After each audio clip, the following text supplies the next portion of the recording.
This is a new Razer Seiren V3 Pro. You're hearing me through it right now, completely raw with no EQ or anything through my AverMedia Livestreamer Nexus XLR interface. I have my AC and my ceiling fan on, so it is picking up some noise, but let's throw some processing on it now. Bam, basic EQ and noise gate applied. Let's talk tech now.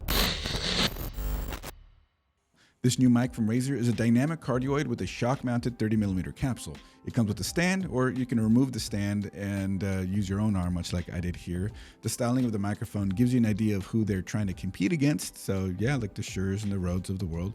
But a major advantage of this mic over many others out there is it has 32-bit float.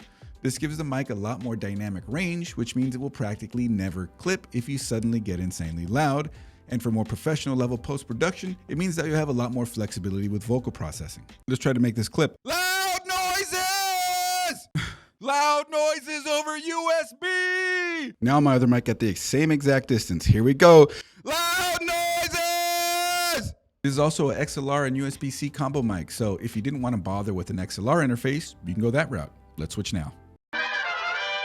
USB mode also allows the usage of the Razer Synapse software for tuning, EQ, and all sorts of stuff. So you don't need a fancy interface in order to get that sound, but also it looks like it wants to just do an automatic setup with it. So let's go through that real quick. Press the mic button to start a 10-second audio recording. Speak using your normal speaking voice. Try talking what you did yesterday. Yesterday, I ate tacos, and I love tacos. Who doesn't like tacos? Now we're just talking. We have to get to 10 seconds. Who can talk about tacos for 10 seconds? I can talk about tacos for 10 seconds. Okay, it finished. Next, environmental noise test. Press the mic button to start a 10-second audio recording. Remain silent on this one. Okay. Next. Now it's asking what kind of noise you have around you. I'm going to say fan noise. Next. What's the primary purpose of this microphone? Let's go with streaming. How close is the microphone to your mouth? 5 to 15 centimeters? Yeah, in my case, that's about right. Okay. All right. See, look, now we got suggested settings on this one. So let's apply the suggested settings. You guys have been hearing me this whole time with nothing on it. So now let's apply some settings and do that. And after a short wait, here we are. And watching this visual is actually really fun. I don't know. It's satisfying to watch my voice talk and move around on the chart like this. Either way, now USB has its EQ and stuff all applied to it. So this is how that sounds. As you can see, there's a lot here in the Synapse software for tuning this microphone.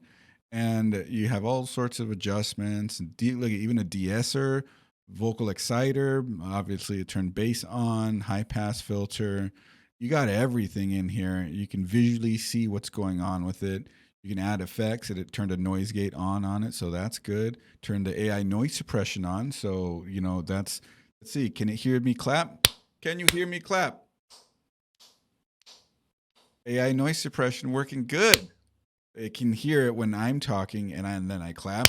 But if I do it right, okay. So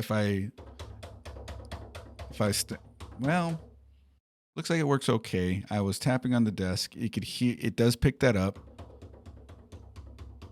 but does try to minimize it. So it does something, which is nice, especially if you don't want to run through Nvidia Broadcast or anything like that. And right now the effect is only at 50%. Let's turn it to 100. We have it at 100 now. And if I'm clapping again and I'm talking, it's not peaking it so much and it's actually getting it out. All right. So that is progress. So at 100 with noise suppression, seems like it's going to get up there with stuff like Nvidia Broadcast, right? That's nice. And then, of course, you can control the lighting on it. Something you can only do via USB and not via XLR is control the lighting. And you can even turn the lighting off if you want it all in here. That's a quick rundown of the software and how this sounds over USB. One more thing I'd like to mention is that both the XLR and the USB are active at the same time. So if you have a 2-PC stream setup, you can have XLR going to your main PC, USB going to the other PC, or vice versa, however you'd like. You're hearing me with an echo right now because you're hearing both at the same time. I forget to mention, it also does have a monitoring headphone jack on it, and it also has capacitive mute. As you can see right there. I'm not muted right now because you're hearing me via XLR. That only works over USB. And now we're back on XLR with my EQ the way I've set it up. At $249, this microphone sounds a little expensive, but when you factor the features it has and the competition it's aimed at, namely the Shure MV7 Plus and the BEACN mic, which are $299 and $349 respectively, it does seem to carve a nice little spot for itself. If I'm being honest, I didn't expect to like this microphone as much as I did, and it will more than likely be replacing my previous main microphone. If you like this video, you know what to do. Hit that subscribe button and that bell so you don't miss any uploads. Also, I stream to Twitch every Friday at 8 p.m. Pacific at twitch.tv/CoalitionChris, so feel free to stop by, drop a follow, and let's talk tech. Anyways, that does it for me. I'll catch you on the next one.